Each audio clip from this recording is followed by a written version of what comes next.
Hi everybody! Today I am joined with Adam Smith and he works for the Alliance for Natural Health. And Adam has a BSc in biochemistry and he used to work in medical communications. And he soon realised the negative side to the pharmaceutical industry and became far more interested in nature cure. And that's how I met Adam on my college course for herbal medicine and naturopathy at the College of Naturopathic Medicine in London. And I have been friends with Adam for about two or three years now. And Adam used to give me a lift to college on Sundays. Poor Adam had to put up with me rambling on, but I learnt so much on those journeys to and from college, and I really do have Adam to thank for inspiring me on so many things. So I wanted to interview him because he has got a lot of knowledge, a lot of wisdom, and I thought you might like to hear what he has to say. So Adam, welcome. Thanks very much. Thanks for inviting me along. Yes, thank you for joining me today, and I'm going to get straight to the questions, if that's all right. It's fine. So, can you briefly tell me what the Alliance for Natural Health does? Yep, well, we describe ourselves as an education and advocacy organisation. We're devoted to protecting and promoting the use of all forms of natural healthcare throughout the world. We were set up by a guy called Robert Verkerk. He's got a PhD. He went to the same university as me, actually, Imperial College in London, and he was working in agricultural biology, I believe it was. Okay. When he realised that if certain European laws went through, pretty much all food supplements were going to disappear from shelves throughout Europe, and he thought, no, not having that. So he dropped out of Imperial College, set up ANH, and now we are where we are today. I think that was about 10 years ago. So what we largely do is we educate people about the benefits of natural health, all their different forms, and we also spend a lot of time working particularly with European lawmakers trying to change the worst aspects of bad laws, maybe get bad laws stopped entirely, and basically keep the good products on the shelves and allow practitioners to keep on practicing.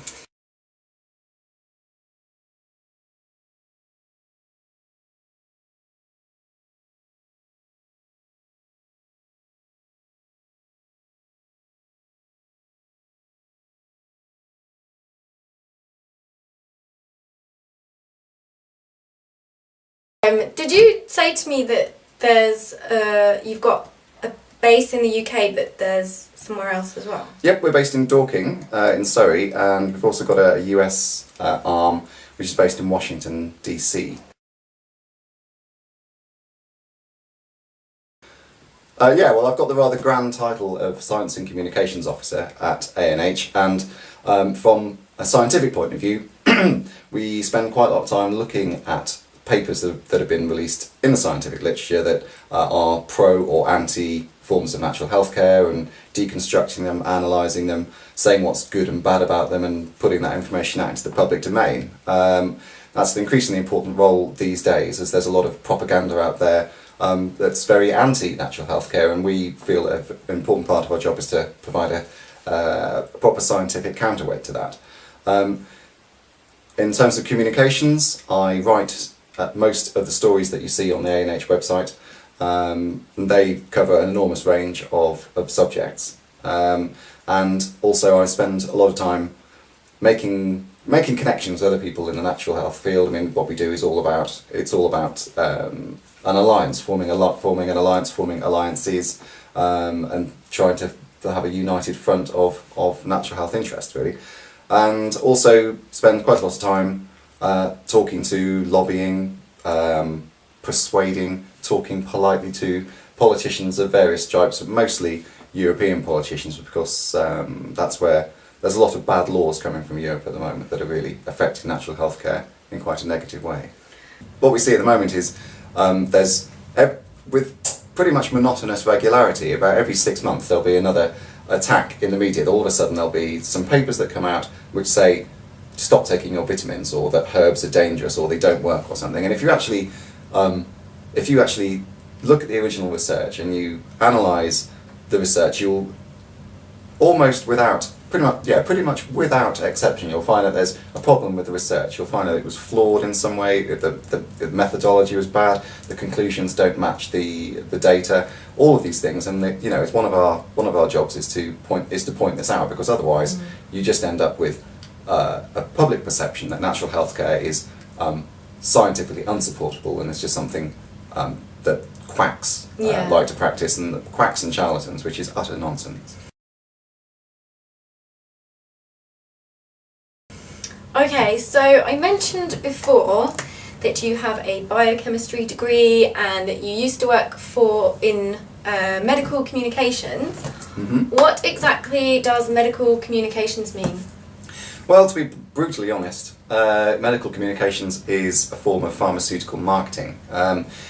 It's it's quite wide-ranging. I mean, it can you have one form of medical communications is medical writing, where the drugs company would hire agencies like the ones I used to work for, and they would brief the writer on the data that was coming through from a new drug, say, and the writer would then take that data and write an academic paper based on the data, and then that academic paper would be authored by some big shot in the medical world. And then that paper would go out into the world as a primo piece of medical research, and that is enormously simplifying the process. And in the more, I have to say that in the agencies where I worked, the authors were involved throughout the writing of the paper. But you're still, as you can see the problem with this immediately. I think that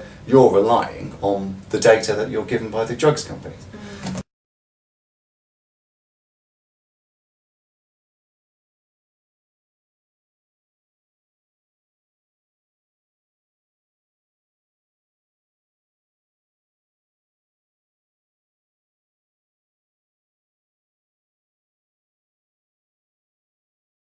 It's now been shown very clearly by, most recently by a guy called Peter Ghosh, who was very big in the Cochrane collaboration, which is the creme de la creme of the evidence-based medicine movement, and also Ben Goldacre, who is, you may have heard of Ben Goldacre. He's very anti-natural healthcare, basically, but he wrote a book recently called Bad Pharma. Shows very clearly that 50% at least of medical research is never even released into the public domain. It's certainly never published. So I didn't know that at the time, but I did realise that that what the data that we were being given, we had no way of knowing whether that was the complete data set or not. And I didn't particularly like the idea of what are supposed to be new of new drugs being brought onto the market based on articles written by people in agencies like me, off the back of data that we couldn't really verify. I also wondered, if these drugs were so good, why on earth the drug companies needed to spend millions, literally millions and millions and millions of pounds marketing them. Yeah. And also, why on earth, if you've got a new drug, why were they testing these new drugs against placebo every time, rather than testing them against the drugs that are already on the market? Because if you're if what the drugs companies like to say is that each new drug that comes out and is advanced over the previous one, but one of the oldest tricks in the book is just to test it against placebo, against an inert substance, so you have absolutely no idea whether it's better than what's on the market or not. It's just another drug. So this leads me on to my next question. I was going to ask you, what's the main reason you decided to get on the path of nature cure instead, and to start asking questions? What made you do that? Well, that largely. It was that kind of thing, and my brain kept on just going down the same routes all the time. It's like, okay, there's something doesn't smell right here, and so I started reading and doing my own research, and very quickly came to the conclusion that pharmaceutical medicine has an enormous amount to answer for.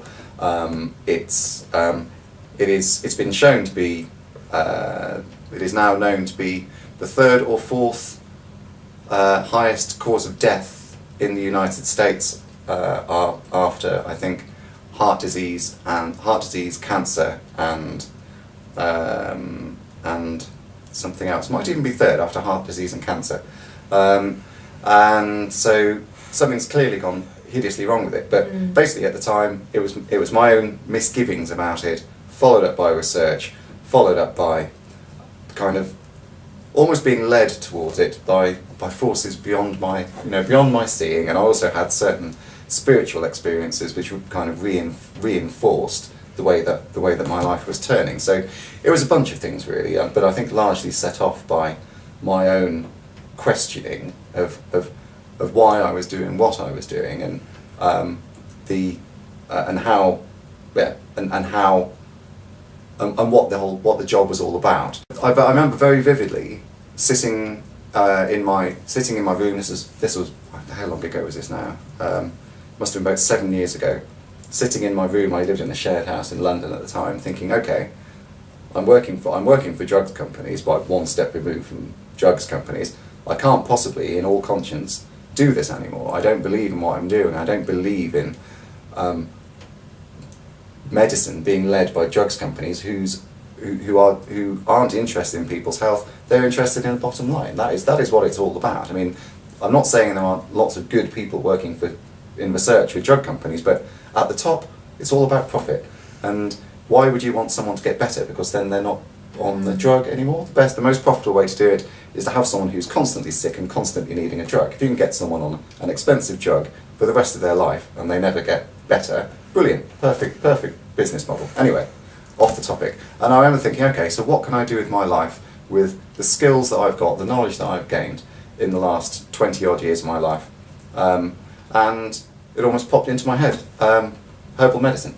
And because I have got my biochemical background, interest in medicine, I've always been more interested in the biological side of science than the more mathematical side.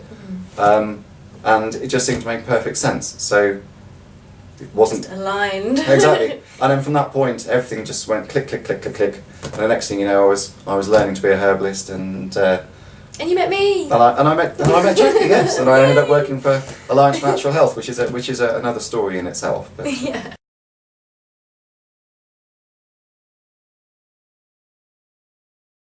I was actually going to mention about conspiracies and the whole idea that the pharmaceutical industry is just a business. And for me, when I first started questioning for myself and doing research for myself, and I guess after speaking to you as well and having many realizations, it really kind of saddened me to think that that was the case. But I've sort of come to the conclusion that, I mean, I'm sure some of the conspiracies out there are true, and I'm sure some of them are a load of rubbish, and for me it doesn't matter whether the conspiracies are true. The fact is, we now can see that certain things are not working for the greater good of everybody, and isn't it time that we change that?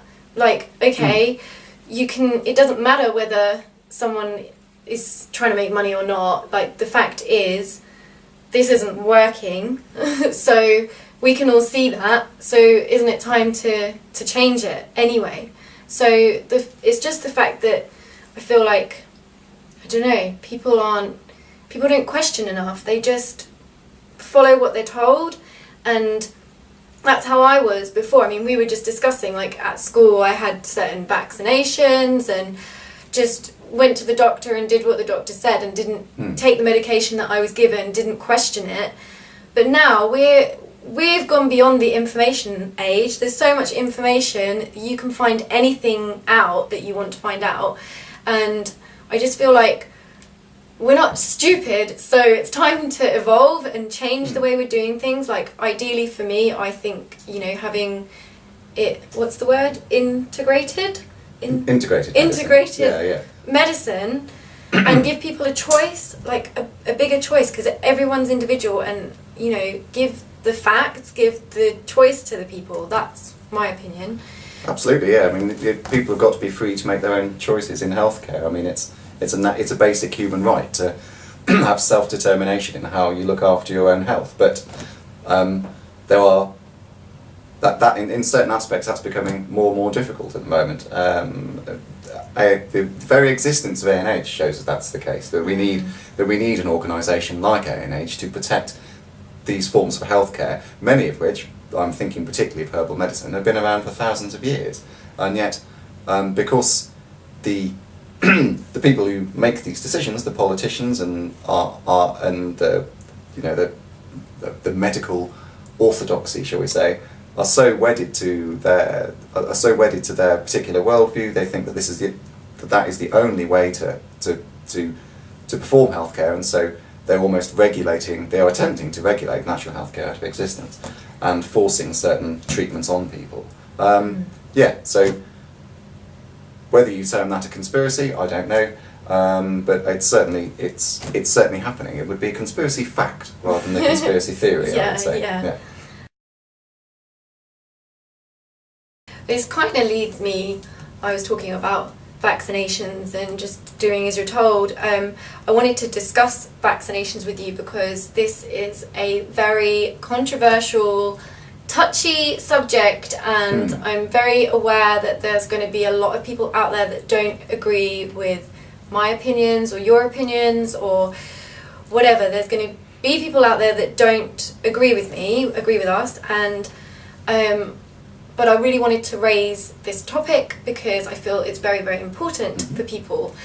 And I have been doing a bit of my own research. I think last time I saw you, I was still almost on the fence about vaccinations. I didn't know enough. I didn't feel like I'd researched it enough. And since then, I have been researching it like crazy.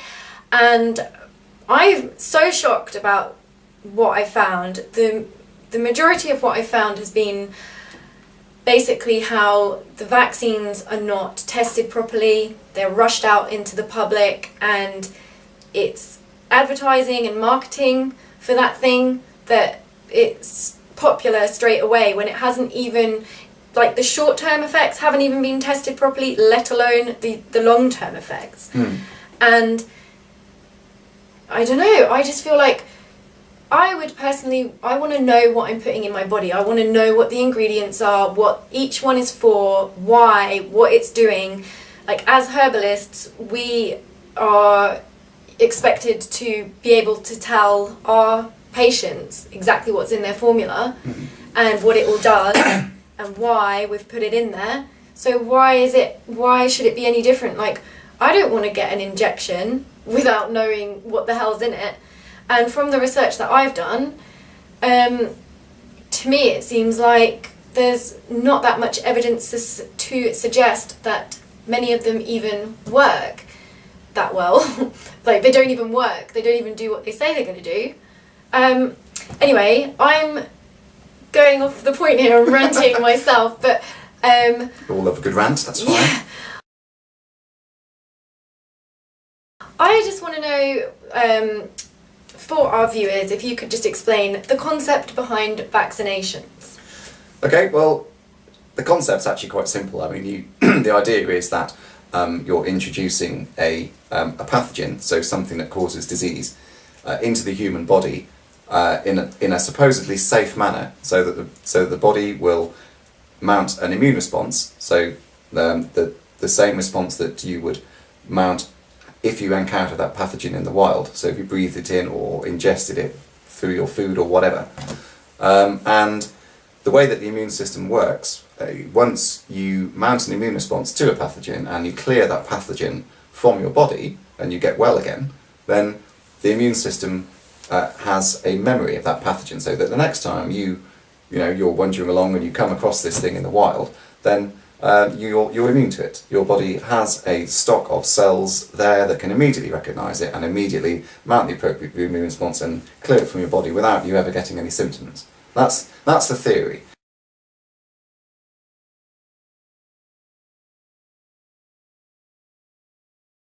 there's very few. There are fewer and fewer live vaccines around. What they normally use is what are called attenuated viruses, or attenuated viruses. So they are weakened, or they use viral. They can even use viral fragments these days. So these are still thought to mount a sufficient immune response to give you immunity. But the difference between vaccine-mediated immunity and natural immunity is it's vast, really. I mean, as I said a minute ago, if you encounter a pathogen in the wild, then you clear it from your body, you will be immune to that pathogen for the rest of your life. If you, with the best will in the world, you give people a vaccine, and then within a few years, they're going to need a booster because that immunity wanes. I don't want to get too much into the science of this, but on a quite a basic level, the way they generally measure a vaccine's efficacy is to measure the antibody response. So antibodies are molecules that are produced by cells in your immune system that that are specific to bits on a pathogen. So they'll clump on the pathogen, stick to the pathogen, and make the pathogen clump together, make it easier for the immune system to attack it, etc., etc. So with a vaccine, they can very easily measure, when you put the vaccine into someone, they can measure how much your antibodies to that pathogen go up, and that is how the efficacy of a vaccine is quite often measured. And as I say, that wanes after a certain period of time. So obviously there's huge differences between vaccine-mediated immunity and natural immunity.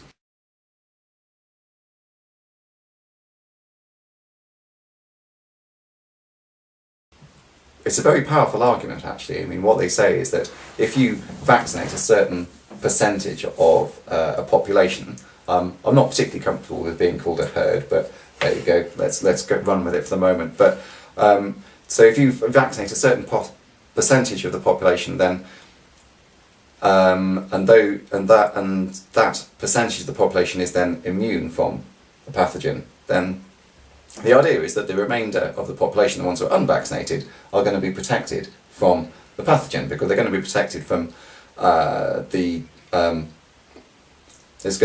going to be protected from that pathogen if it comes into the community, because everybody is vaccinated and they can't pass the pathogen on.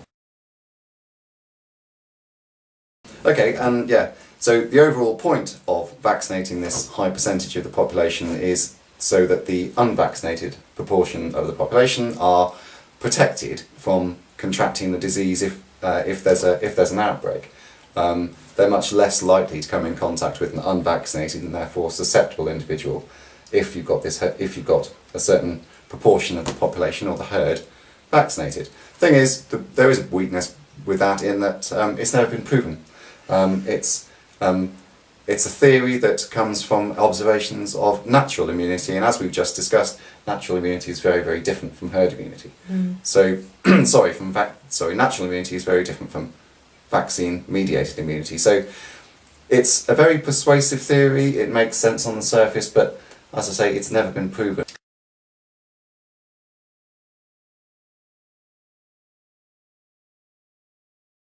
Well, I mean, I had the childhood vaccinations when I was a kid. I had polio, I had DPT, that's diphtheria, tetanus and polio, I think.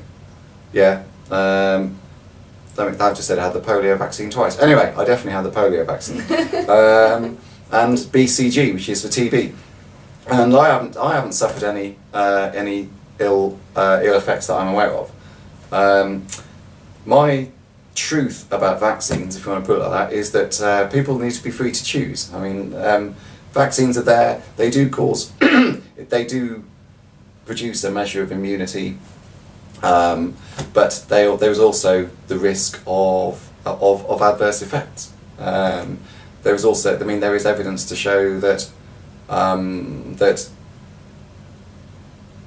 it's very clear, in fact, that to having a vaccine for a certain thing, say the flu vaccine, which doesn't work, by the way, that has been shown scientifically, it can give you the flu. These vaccines can give you the disease that they're meant to prevent. That they're meant to prevent. But without getting into all of that, because it's a gigantic rabbit hole, what I've found out recently is that the way the vaccines have been sold to populations, basically to the public, is that, okay, we live in the 21st century, we live in an area of unprecedented, where the level of disease is unprecedentedly low, where we have virtually, comparatively undetectable levels of most infectious diseases. I mean, go back just a couple of hundred years, people were dying by the thousands, by the millions of infectious diseases. I mean, think of things like smallpox, or how many people got measles. I mean, measles can be a very serious disease, isn't it? There's no denying that. And all of these things. And now here we are, basically nobody dies from them. And again, it's a very persuasive thing, particularly when it's written in every, it's taught at school, it's in every textbook, it's on the TV, it's in the newspapers, you have people singing its praises all the time. But there's a book which I brought here to show everybody. It's called Dissolving Illusions. I don't know if people can see that. Back a bit. Back a bit. There you go. Ah, there we go. Yeah. Dissolving Illusions by Suzanne Humphreys, MD, and Roman Bistrenik, called Disease, Vaccines and the Forgotten History. And they go back, it's pretty I don't really see how you can argue with it, really, because rather than just say that vaccines were responsible for wiping out all these infectious diseases, they go back and they look at the data. And the UK is the country where the data, the mortality data for smallpox and for most infectious diseases, in fact, goes back the furthest, goes back to the 19th century. And they show very clearly that, without exception, with smallpox, which is the poster child for vaccines, if you like, every time there was a renewed fervour for vaccination, when vaccines were mandated, you had to have one by law, there was a big spike in the rates of smallpox, in deaths from smallpox, and they showed that these diseases, they look at various diseases. I mean, they take smallpox apart, they look at measles, they look at polio, look at all of these things, and without exception, vaccines had very, very little to do with wiping these diseases out. What overwhelmingly was responsible for that was improved sanitation, improved diet, and clean water. Those three things together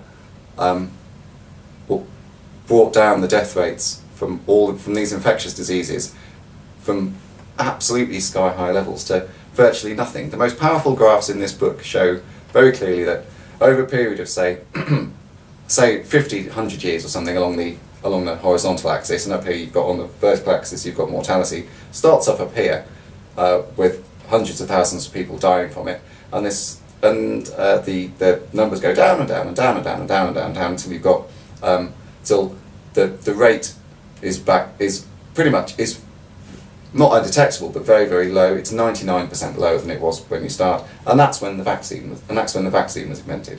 So yeah, it's almost laughable when you see these graphs to say that for people to say that vaccines are responsible for our current disease-free state. They weren't.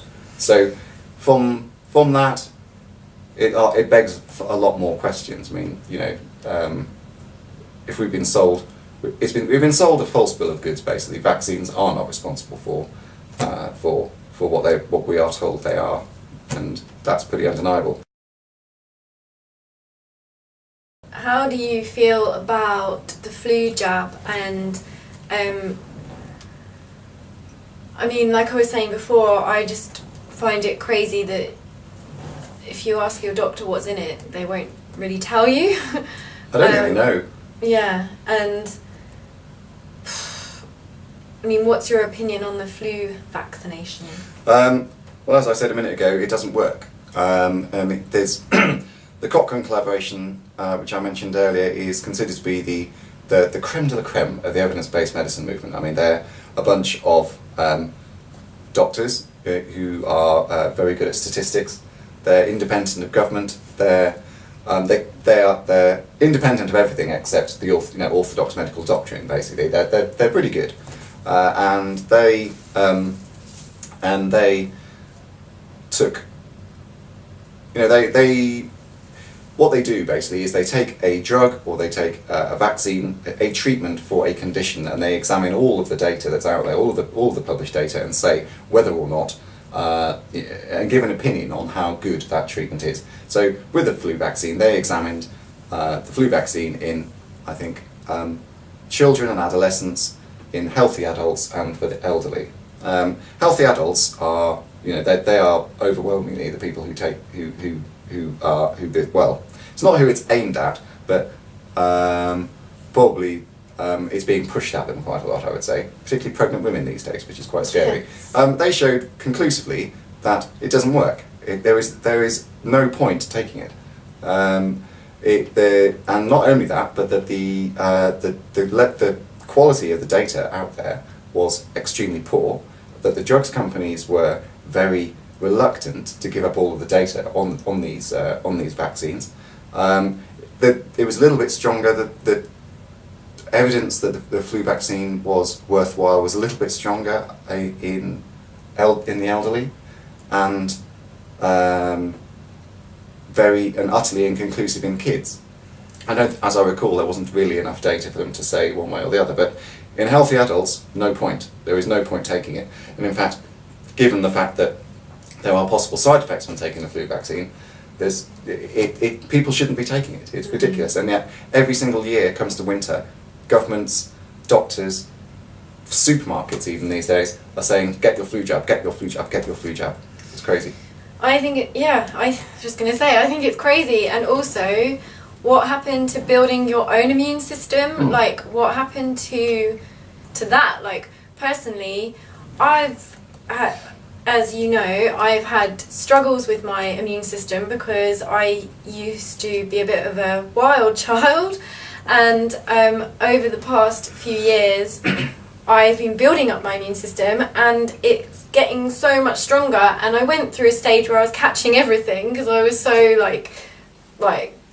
didn't have a strong immune system at all, and now I'm, it's so much better. And I just think doing that naturally and just going through it and then building up your immune system naturally and not suppressing symptoms and not trying to, resist everything so much.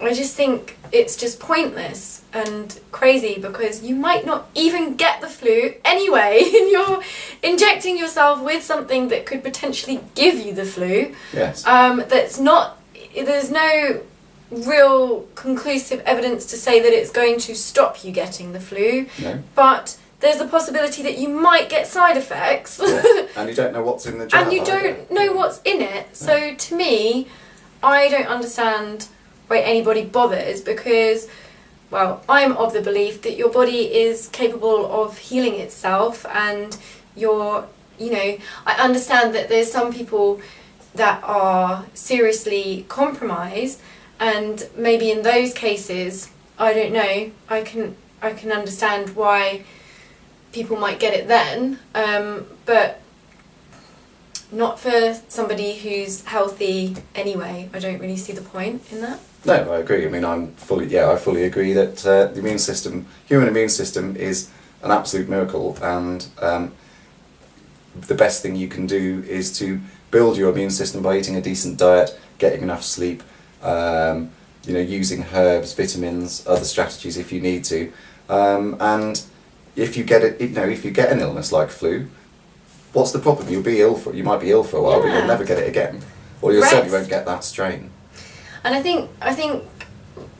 just think there's this whole thing now about the fact we're not allowed to get ill because, people who everybody's working, and you're not allowed to take time off work. People have so much guilt around being ill, and just feel like they're not even allowed to rest. No. And sometimes when you get an illness, it's your indication that you need to chill out for a while, especially in the winter when, you know, the energy's not quite as high, and it's time. Personally, I feel it's time to chill a little bit, and I just think, I don't know, we're so far removed from our natural bodily intuition now. Yeah.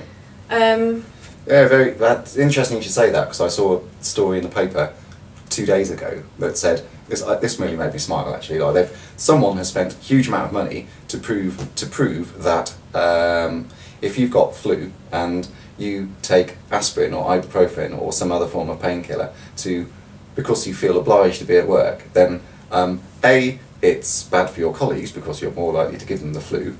Yeah, right, okay, I could have probably worked that one out myself. And B, it actually prolongs the illness and makes it worse. So the best thing to do is to stay at home in bed and rest and get better. It just made me giggle because someone spent hundreds of thousands of pounds finding out something that I could have told them for nothing if they'd have picked the phone up, and which your grandma could have told you because it's common sense.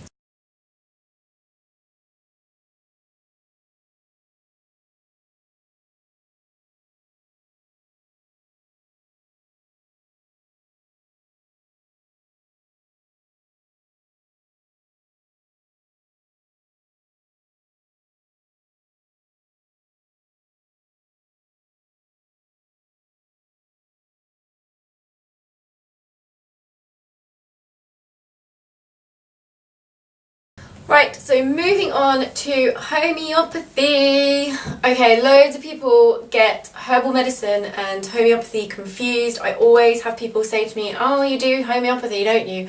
No, I do herbal medicine, it's completely different. And I just wanted to discuss homeopathy really, and I understand it to be, obviously we did a bit on homeopathy at college, and I understand it to be like treats but this is not in the way like vaccines. This is, for instance, if you were to touch a plant and it gives you a rash, then that plant would, if you made it into a homeopathic remedy, would be able to cure rashes. So they will dilute it many times, and yeah, it is then believed that will then cure the rash in that scenario, if you know what I mean. And I've taken homeopathy before, and it is really, homeopathic remedies before, and it's really worked for me. And I also know researched a bit about water memory and stuff like that, and I just would like to know a little bit more about homeopathy, and for everybody out there, because I know that you like it. And can you tell me any more about like water memory and how that relates to it? Yeah. Well, the idea behind water memory is that if that's the right phrase, really, is that you by taking a remedy, well, a substance, and then, as you say, diluting it over and over again. Classically, homeopathy would make say you've got a plant, which is a good one, I don't know, dandelion, something like that. You get a dandelion, you'd make a tincture of it, as a 1-to-1 tincture, and then you take 1 drop of that tincture, put it into 100 drops of distilled water, I think, or spring water, and then so that would be diluted 100 times. Then you take 1 drop of that, put it into another 100 drops of water, so then that's diluted another 100 times. Anyway, you keep on doing that. So so if you did that 30 times, that would be a 30C dilution. At that point, it's been calculated that there wouldn't be a single molecule of the original substance left in that vial of water. But what homeopathic theory says, or at least what one of the explanations for why this bottle of water, why this substance should have any effect beyond water, is that somehow the presence of the dilution process, and also something called succussion, which is they do at every dilution it's basically agitation. They bash it like that. a certain number of times to kind of liven it up. Yeah, it sounds mad, but the idea of it is that when you get to it, the idea is that one of the theories behind why homeopathic remedies work is that it changes the structure of the water. Now, water's fascinating because it's the most everyday substance you can think of. I mean, it's water. H2O, very simple, but you've got your two hydrogen molecules and your single water molecule, and there are many ways that the individual molecules can form in the solution, and also the way that they can interact with each other. And there have been experiments to show that if you shine a light through a homeopathic remedy, and you can measure the refraction of that light, and compare that with just a vial of water, then there are significant differences, and there have been lots of experiments like that to demonstrate that there are differences, like physical differences between homeopathic remedies, homeopathic solutions, and just water or just alcohol or whatever. So that's what water memory is. I mean, it's still. I agree. It does sound a bit wacky, but I mean, it is undeniable that the structure of water can change. You know, there are things you can do to change the structure of water. So, why on earth would that? Why would that not? It seems perfectly plausible to me that might be the case. Yeah, and what's that guy's name? Otto. Oh, he did the guy projecting who did love, or having love on it.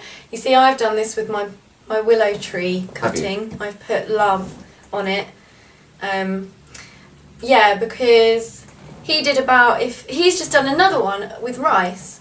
Has he? Yeah, that he's got rice with boiled water up to a certain amount in 3 different containers, and he says, "I love you," or something to one of them. He says, "You're a waste of space," or something like that to another one, and then he completely ignores the other one. And the one that he says "I love you" to is fermenting and like all white and fluffy, and the one that he says "you're a waste of space," or whatever it was that he said, is just complete mold, is like black. And the one that he said nothing to is like turning mouldy, but not as bad as the. But not quite as bad as the other one. Abusing. Yeah. So I mean, that's more about like emotional things affecting things, but he did that whole changing the structure of the water. Yeah.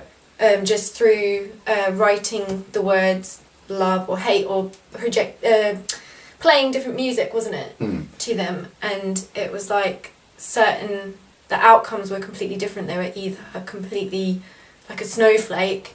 Yeah, really beautiful, well-formed crystals, weren't they? Yeah. And then the ones with like negative words or sort of lower vibrational music, I guess, or were just like mud puddles. Yeah. Yeah, the guy's name was Masaru Emoto. I will put a link at the bottom of this video.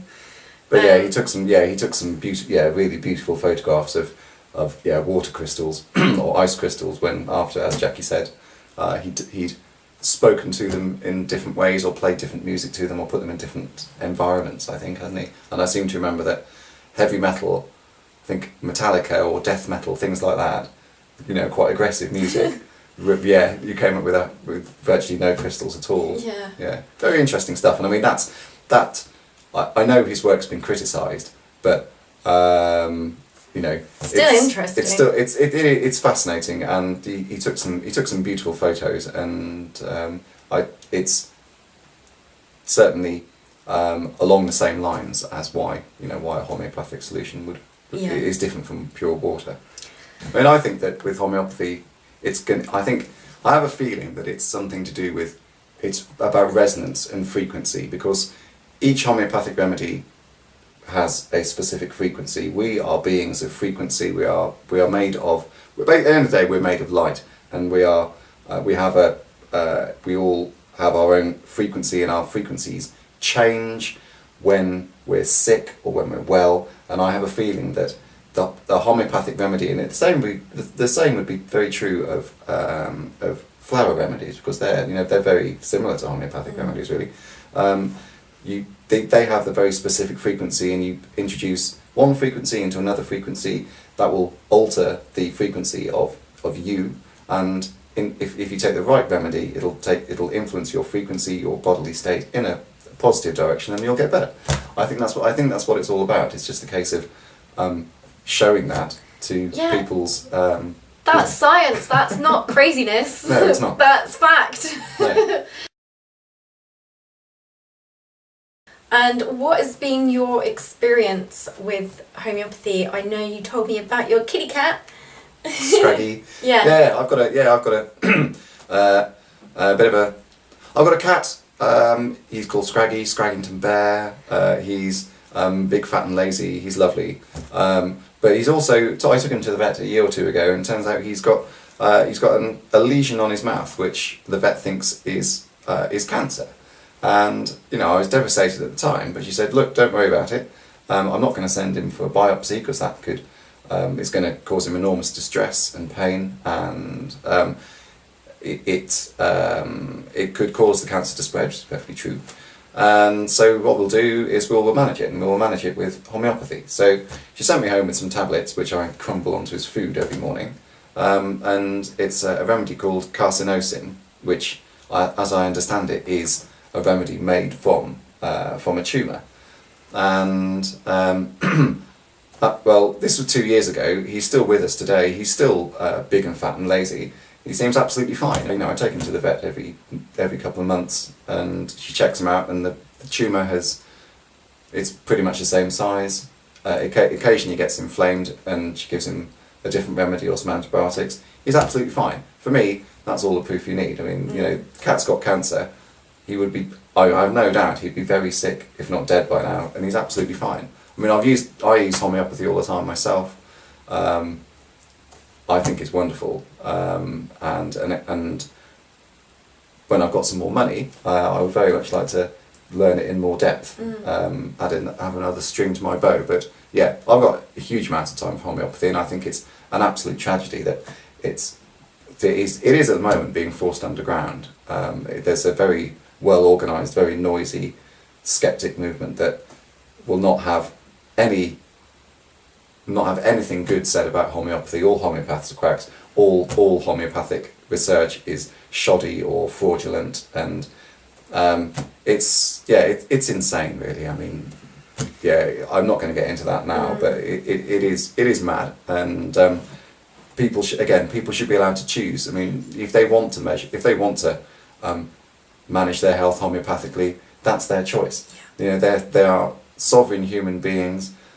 They should be allowed to make that choice, and yet that choice is in the process of it is slowly being taken away from them, and it's very sad. But that's not to say that it's going to happen. People need to wake up and start making a fuss about it, and more people need to learn about homeopathy to keep the tradition going. But at the moment, it's in this country in particular, it's not in a good state. No.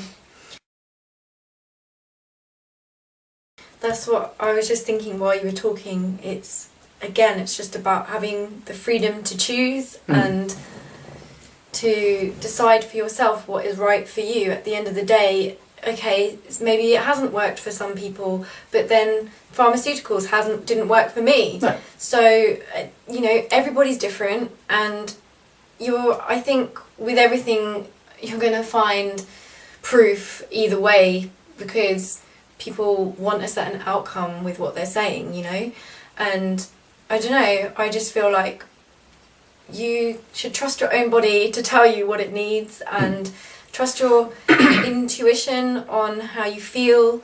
Like, how do you feel about the word homeopathy? Like, how does it make you feel, like, truthfully to you, not from what people are trying to tell you.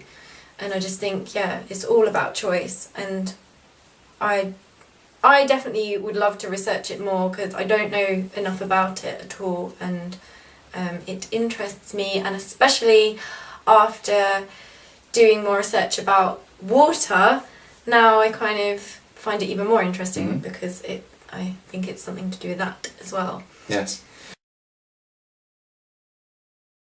Okay, so moving on to the next topic of conversation, and this is to do with diets. So for me personally, I guess I am, what's the word, pescatarian? Meaning I eat fish, but I don't eat meat. But I'm mainly vegan, as in I don't eat dairy, but I eat eggs. So I don't know if that's... That's not very good. No. Yeah, pescatarian, I think is the closest. I'm a pescatarian, yeah. But I don't eat dairy, and I don't really eat like white refined wheat. No, good. And I have quite a well-rounded diet. I don't just eat, like I'm not like a bad vegetarian. I do eat things with fats in, like avocados and nuts and seeds and things like that. And You're also new to college. I'd say you have a very healthy diet. Yeah. So I had this thing in my head for a really long time that I should be eating meat, and it was doing my head in. Like I was really upset about it a lot of the time because I was feeling like, oh, you know, I'm depleted, or I'm depriving myself, or I'm, you know, all my health issues are because I'm not eating meat, but I just could not eat meat. And then because the more spiritually aware I feel of oneness, the more I couldn't eat meat. And I feel like the more I evolved, I'm not saying advanced because I don't like that word. When it comes to spirituality, it's not about being ahead of anybody else, it's just your own evolution of that. The more I evolved on my path, I found like I literally I can't eat meat. And I got to the point where I was like, right, I don't care what everyone's telling me I should do this, I should do that. I need to have like more confidence and conviction in my choices. So I decided to 100%, I'm not eating meat, that's that, don't care what anyone says. Okay, and ever since that day, I have just felt so much better, and I really love my diet, and it just inspired me more to do, like, look on YouTube and get recipes, and I just felt so much more confident. And now I feel like any health issues I might have are not anything to do with that, because I've had so much more energy since sorting that emotional and mental thing out. I'll get to my point in a minute, but I know that you were doing the Paleo, is that how you say it? The Paleo diet. Paleo diet, which involves eating meat. And for me, it's not something that I can do, obviously, because I just can't. And I really feel like everybody should just, again, it's about choice, it's about everybody's different, and you know, it might resonate with you, it might not. But what are the main points about the paleo diet? Would you be able to explain? The idea behind paleo is quite simple. I mean, the word paleo comes from Paleolithic, which refers to an era in human development from, I think, 2.6 million years ago to 10,000 years ago. And the idea is that you eat like your ancestors in the Paleolithic area were supposed to have eaten. So, in short, you cut out all the rubbish. So you're not having any processed foods at all. You're not having any not having any added sugar. Thought you were going to say something else then. Can't imagine what. Not having any added sugar. Not having very much. Depending on how strict you are, none or very little alcohol. They'd also say no grains, because this was in the era before we started to farm grains. So, in short, you eat a very healthy, non-processed diet. In terms of the meat, if you're going to do paleo properly, you very rarely eat supermarket meat. I mean, organic meat is as good as far as it goes, but even then, a lot of organic meat, particularly say beef. Beef is cows are meant to be fed on grass, pasture.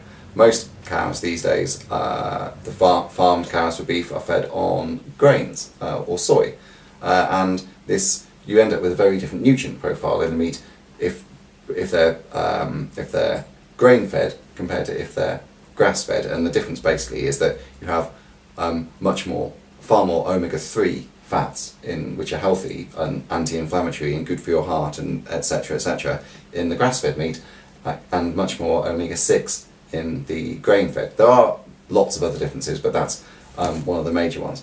I mean, I don't see why, if you did a paleo diet, you couldn't just eat fish.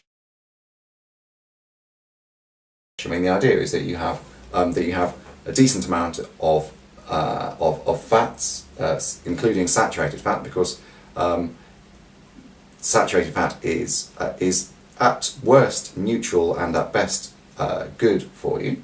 So you can get saturated fats from things like avocados. You can get them from fish. You can get them from meat. You can get them from dairy. Dairy is an interesting area in paleo. Some people say you can have it. Some people say you can't.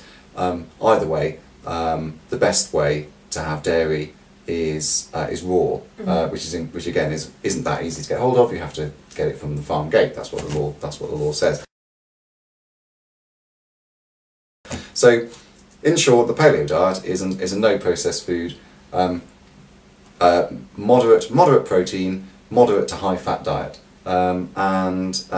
it's because you're not having any grains, you're not having any sugar. If you do it correctly, then the way your body works, your biochemistry, means that you will end up using your fat stores for energy rather than carbohydrate stores, glucose. So it's very good for weight loss, and this is something that people can't really get. A lot of people have difficulty getting their head around. Oh, I'm eating quite a lot of fat, particularly if they've been doing what we are told to do by the government, by the doctors, which is eat a low fat, high carbohydrate diet. And then they go on to something like paleo, but I'm eating all this fat, I'm going to get fat, and that isn't how the body works. If you eat a lot of fat, you're going to use that fat.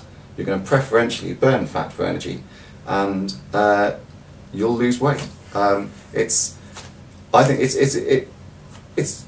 a very. I mean, I think it's a great. My wife and I both on it at the same time. We both lost quite a bit of belly fat very quickly within the first 2 weeks, which was really surprising. What we did find was that for the first few days, or certainly what I found anyway, was the first couple of days, I had quite a few cravings for for some sweet stuff, for some grains. I'm quite partial to flapjacks, as you know. So instead of eating flapjack, I'd have a handful of nuts, or I'd have some cheese or something like that, something a bit more paleo, or some fruit. Again, you've got to limit fruit, not meant to eat that much fructose.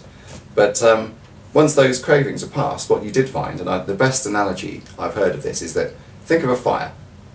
If you put a load of twigs on a fire, your fire's going to go poof and die down. It'll get high for a short amount of time and then die down again. And if that fire is your appetite, and the twigs are, refined carbohydrates, sugar, grains, things like that,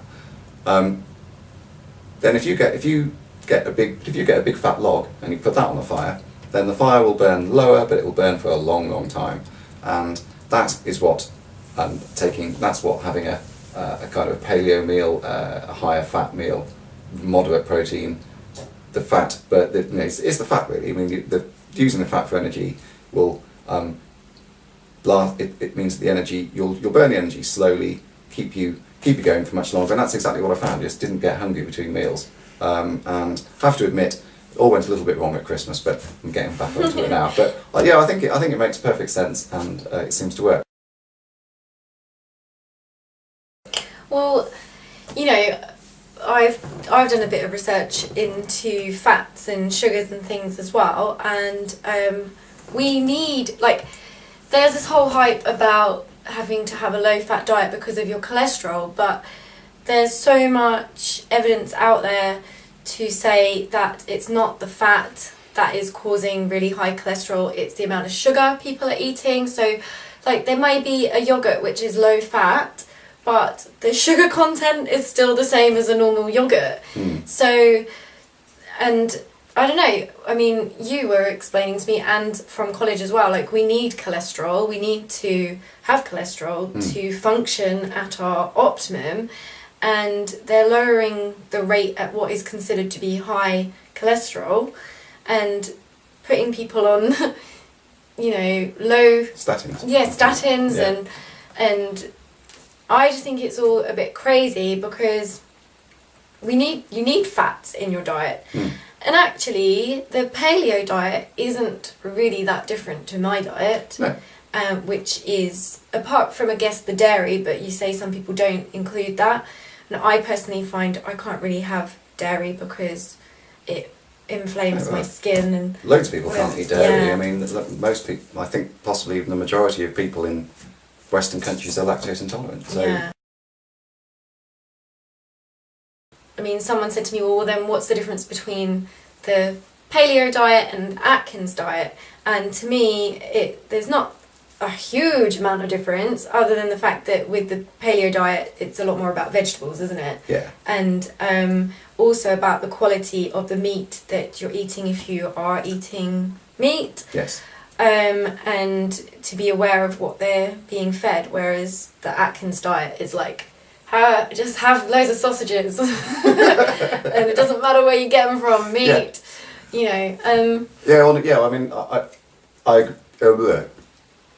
largely, yeah. I mean, Atkins. I think. I mean, I know people who had good results with the Atkins diet, but yes, I don't think there was quite such an emphasis in the Atkins diet on the quality of the meat that you're eating, as you say, and also the fact that you are eating carbs in the paleo diet. You're just getting carbs from vegetables and from fruit and from, you know, nuts and seeds, things like that. You're just not getting them from grains or sugar.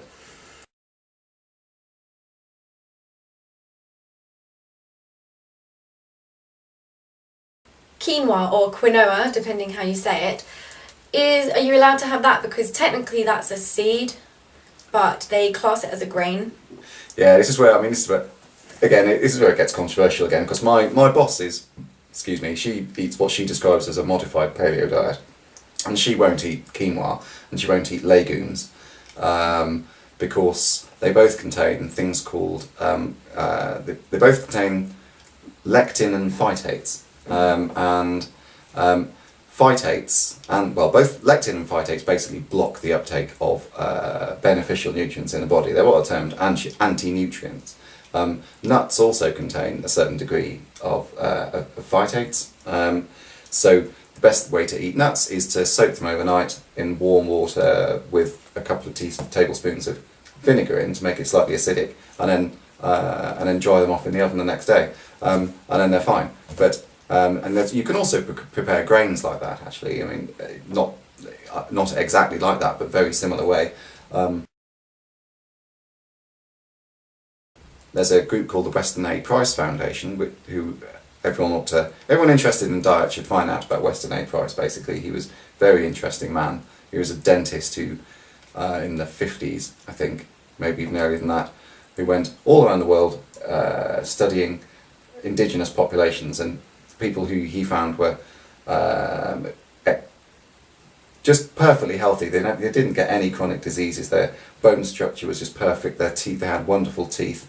You know, all of this stuff. And he examined them, and he found that there were each of them had certain aspects of their diet which he said that we'd lost in the West. And a lot of it boiled down to no processed food, eating more raw food, more some fermented foods, etc., etc. But you can, Weston A. Price say if you prepare grains correctly, they're fine. Hardcore paleo devotees say no, grains are bad. it's all, you know, it's what works for you, really. Okay.